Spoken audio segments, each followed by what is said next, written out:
माझीला जन्मराज नोंदवली. इयत्ता 4थी, शाळा जिल्हा परिषद प्राथमिक शाळा स्वामी चिंचोली, केंद्र पट्टी, तालुका 2, जिल्हा पुणे. यशवंतराव चव्हाण कला क्रीडा महोत्सव अंतर्गत होणाऱ्या वक्तृत्व स्पर्धेसाठी मी विषय मांडत आहे माझे आदर्श आजी आजोबा. आजीचा हात म्हणजे मायेचे छत्र, आजोबांची साथ म्हणजे जीवनाचे तत्व.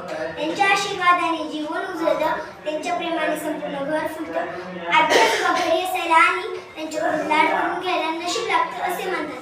कारण आजकाल जनरेशन गॅपमुळे प्रत्येक मुलाला आजी आजोबांचे प्रेम मिळतेच असे नाही, परंतु मी भाग्यवान आहे, मला माझ्या आजी आजोबांची संगत मिळाली. माझे आजी आजोबा आदर्श आहेत, कारण ते मला खूप प्रेम देतात, माझ्यासोबत खेळतात आणि मला मौल्यवान ज्ञान देतात. ते मला अनेकदा गोष्टी सांगतात, माझ्या अभ्यासात मदत करतात आणि कुटुंबातील परंपरा व मूल्यही शिकवतात. ते माझ्यासाठी एक आधारस्तंभ आणि मार्गदर्शक आहेत, जे माझ्या आव्हानांना सामोरे जाण्यासाठी मार्गदर्शन करतात. आजी आजोबा मला परंपरा आणि सांस्कृतिक वारशाची ओळखही करून देतात. कुटुंबातील अडचणीच्या काळात ते आम्हाला भावनिक आधार देतात आणि आम्ही सुरक्षित आहोत असे त्यांना वाटते. माझ्या आजी आजोबा मला एक चांगला माणूस बनवण्याची प्रेरणा देतात आणि इतरांना मदत करायला शिकवतात. ते मी भाग्यवान आहे, मला इतके प्रेमळ आणि काळजी घेणारेही आजी आजोबा मिळाले. वडिलांच्या वडिलांना आजोबा म्हणतात व आईच्या वडिलांना पण आजोबा म्हणतात. आजोबा हे नातू व नातीला जुन्या गोष्टींची माहिती सांगतात व आईबाबांच्या सोबत आजी आजोबा यांची महत्त्वपूर्ण भूमिका आपल्या जडणघडणीत असते. आजोबांचे हसरे डोळे सगळ्या जगाला प्रेमाची ओळख देतात.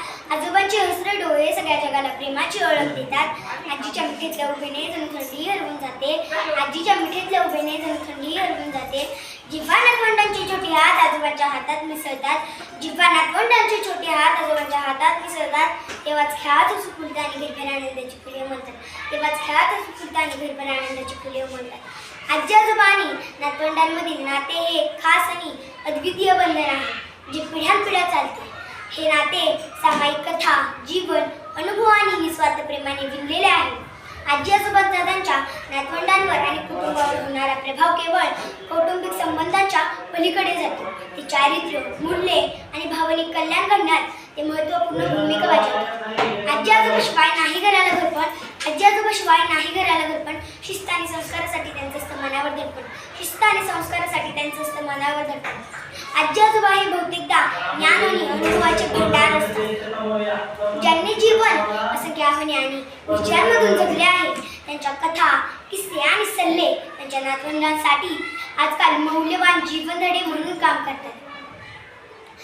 अडचणीच्या काळात चिकाटीच्या कथांपासून तरुण